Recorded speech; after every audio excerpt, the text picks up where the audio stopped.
సంఖ్యాకాండము 6వ అధ్యాయము. మరియు యెహోవా మోషేకు ఇలాగు సెలవిచ్చెను, నీవు ఇశ్రాయేలీయులతో ఇట్లనుము, పురుషుడే కాని స్త్రీయే కాని యెహోవాకు నాజీరగుటకు ఎవరైనను మ్రొక్కుకుని తన్ను తాను ప్రత్యేకించుకొనిన యెడల వాడు ద్రాక్షారస మద్యములను మానవలెను. ద్రాక్షారసపు చిరకనైనను మద్యపు చిరకనైనను త్రాగవలదు. ఏ ద్రాక్షారసమునైనను త్రాగవలదు. పచ్చివి కాని ఎండినవి కాని ద్రాక్ష పండ్లను తినవలదు. అతడు ప్రత్యేకముగా ఉండు దినములన్నీయు పచ్చికాయలే కాని పై తోలే కాని ద్రాక్షవల్లిని పుట్టిన ఏదియూ తినవలదు. అతడు నాజీరగుటకు మ్రొక్కుకొనిన దినములు అన్నిటిలో మంగళకత్తి అతని తల మీద వేయవలదు. అతడు యెహోవాకు తన్ను తాను ప్రత్యేకించుకొనిన దినములు నెరవేరు వరకు అతడు ప్రతిష్ఠితుడై తన తల వెంట్రుకలను ఎదుగనీయవలెను.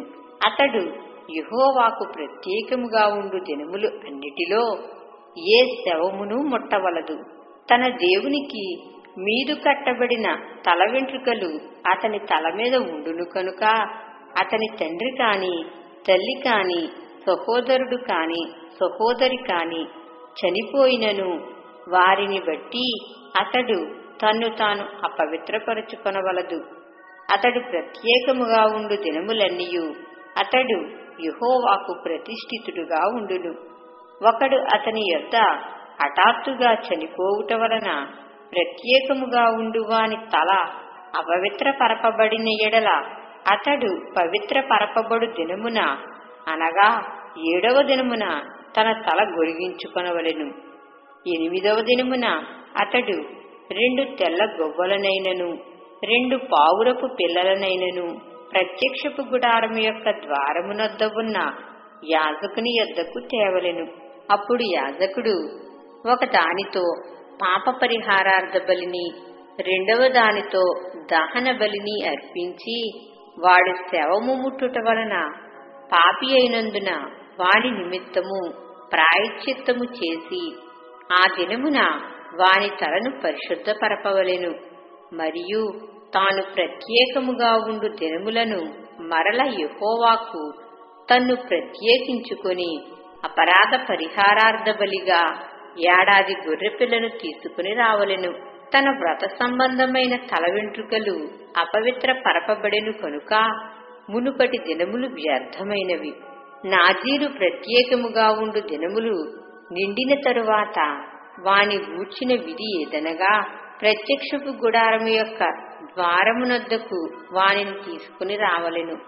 అప్పుడతడు దహన బలిగాను నిర్దోషమైన ఏడాది మగ గొర్రెపిల్లను పాప పరిహారార్థ బలిగాను నిర్దోషమైన ఏడాది ఆడు గొర్రెపిల్లను సమాధాన బలిగాను నిర్దోషమైన ఒక పొట్టేలును గంపెడు పొంగని పిండి అనగా గోధుమ పిండి వంటలను నూనె కలిపిన గోధుమ పిండితో చేసిన భక్ష్యములను నూనె పూసిన పొంగని పూరీలను వాటి నైవేద్యమును పానార్పణములను అర్పణముగా యెహోవా యొద్దకు తేవలెను. అప్పుడు యాజకుడు యెహోవా సన్నిధికి వాటిని తెచ్చి అతని నిమిత్తము పాప పరిహారార్థ బలిని దహన బలిని అర్పింపవలెను.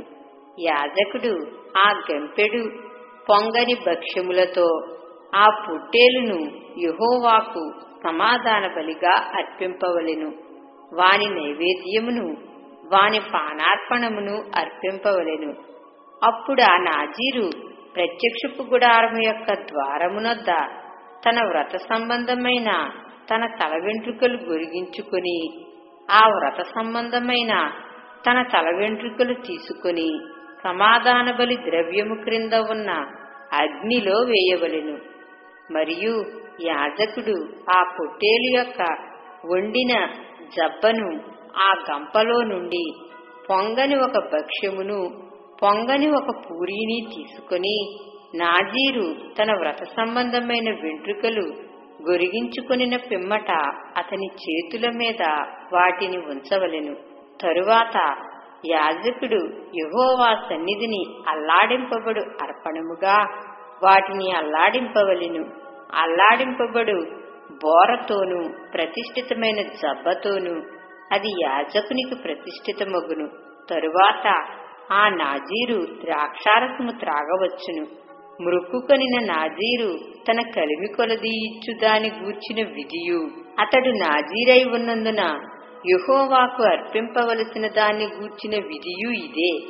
తాను మృక్కుకొనిన మృక్కుబడి చొప్పున నాజీరును గూర్చిన విధిని బట్టి ఇది అంతయు చేయవలెనని చెప్పుము. యెహోవా మోషేకు ఇలాగు సెలవిచ్చెను, నీవు అహరోనుతోనూ అతని కుమారులతోనూ ఇలాగనుము, మీరు ఇశ్రాయేలీయులను ఇలాగు దీవింపవలెను.